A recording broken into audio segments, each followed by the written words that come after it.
I paid for my sister's education while working 2 jobs, only for her to call me a loser during a family dinner. She was surprised when I stopped paying her rent and told everyone why she could no longer afford her lifestyle. When my younger sister, Louisa, got into her dream university, the whole family acted like it was the greatest achievement of all time. My parents were beaming with pride. Louisa was already talking about the career she was going to pursue, while I sat in a corner silently calculating how we were going to pay for it.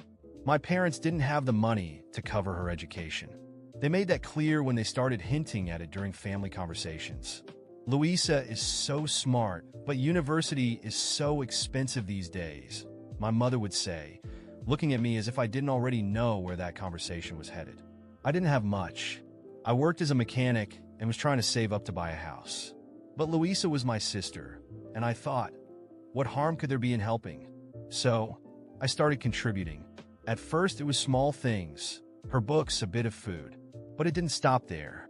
Soon, I was paying her rent, her bills, even her nights out when she needed to relax. Every time she asked for money, it came with a promise like, I'll pay you back when I graduate, or Mom and Dad just can't help right now.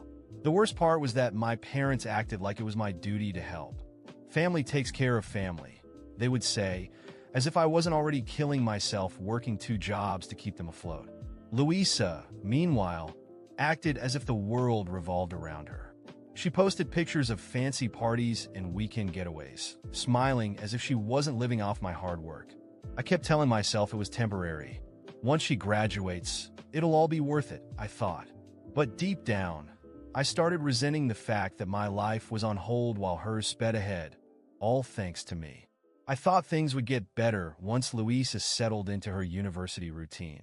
I imagined she would realize how much I was doing for her and show some gratitude.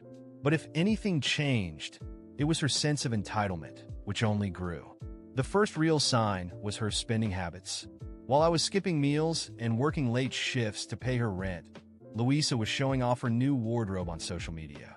Designer bags, trendy shoes, fancy dinners, things I could never afford. At first, I tried to justify it. Maybe she got a part-time job, or she's just exaggerating to look good. But when I asked her about it, she shrugged. Everyone at university dresses like this, she said. I don't want to look out of place. It wasn't just her attitude toward money. It was everything. She treated me like a walking ATM. She never asked how I was doing or if I needed help. My parents weren't any better. Whenever I tried to talk about how much I was struggling, they guilt-tripped me into silence. She's your sister, my mother would say. She's building a future. You should be proud to help her. But it wasn't just helping. It was sacrificing. My weekends disappeared. My savings were wiped out. And that house I always dreamed of? Forget it. Meanwhile, Louisa couldn't even be bothered to send a thank you note. Instead, she would call to complain about her professors. It was always something like, they don't understand how hard I work, or it's not fair that they give me so much work. And I, exhausted after a double shift at the workshop, had to listen without arguing. After all, if I dared to say anything, I'd be the insensitive one who didn't understand how hard she was fighting for her future. Then came the dinner. An invitation from my mom, as always, disguised as an attempt at family bonding, but I knew it was just another chance for everyone to pretend everything was fine. Even so, I accepted, thinking it might be nice to have a moment of peace away from work and bills. I arrived at my parents' house straight from the workshop, my hands still marked with grease, and was greeted with the same coldness as always. My mom was busy in the kitchen, and my dad was on the couch watching TV. Apparently, Louisa was already there, in her room, resting from her exhausting week. Of course, because studying a few hours and partying on the weekend must be exhausting. When we finally sat down at the table, I tried to focus on the food and tune out the conversation. But Louisa didn't take long to start her show, as she always did. You won't believe what happened at university, she began, with that exaggerated tone only she could use. I had to redo an entire assignment because the professor said it wasn't up to standard, as if he knew anything. No one responded immediately. My dad let out a supportive grunt. My mom nodded her head, and I kept chewing, trying not to say what I really thought. But she didn't stop there. It's so frustrating. I'm one of the best students, but it seems like they just want to bring me down. It's like they don't want to see me succeed. You know what I mean, right? I took a deep breath, mentally counting to 10, but before I could stop myself, my mom decided to add fuel to the fire. Louisa, sweetheart, don't worry. You're brilliant, and we all know it. Some professors are just jealous of your potential. I couldn't hold back. Or maybe they're trying to teach you something, and you just don't want to listen. The silence at the table was immediate. Louisa shot me a glare that could kill, but I kept eating, pretending not to notice. What's that supposed to mean? She asked, her voice full of indignation. It means maybe it's time to stop blaming everyone else and start taking some responsibility. You're in university, Louisa. You're not a child anymore. You can't expect the world to treat you like a princess. My mom tried to intervene, but Louisa was already ready to attack. Oh, of course. Coming from who? The mechanic who never left his workshop? Please, you don't even know what responsibility is. All you do is fix cars and complain about life. You know what you are? A loser. That's what you are. The word hit like a slap. For a moment, everything stopped. I looked at her, incredulous, trying to process how the same person I had supported for years, who lived off my hard work, could stand there insulting me in front of the entire family. I stood up slowly, placing my napkin on the table. My mom started to say something, but I raised my hand to silence her. That's enough. I'm done. I looked Louisa straight in the eyes. You want to call me a loser? Fine. But you know what? This loser paid your rent, your bills, and even your damn parties while you pretended to be an adult. This loser gave up his own dreams so you could live yours. And what do I get in return? Insults. She opened her mouth to speak, but I didn't let her. From today, it's over. I'm not paying for anything else. I won't sustain your spoiled princess lifestyle anymore. Want to call me a loser? Fine, but now you'll have to figure out how to pay your bills on your own. Good luck with that. My mom started crying, and my dad, in his typical apathy, muttered something like, "We'll talk about this later," but I wasn't willing to listen anymore. I grabbed my things and left, leaving the table in silence. On the way home, I felt a mix of relief and anger. Relief for finally saying what needed to be said, but anger for letting the situation get this far. I knew Louisa wouldn't take it easily. She was good at manipulating people, and my parents would probably do everything they could to make me back down. But this time, it wouldn't work. When I got home, my phone started ringing. It was my mom. I ignored it. Then messages started coming in, first from her, then from Louisa. "You can't do this to me. I need you. How am I supposed to pay the rent now?" I read them all, but I didn't respond. I knew this war was far from over, but for the first time in years, I felt like I had a chance to take back my life. When I finally got home that night, I was still trembling with anger.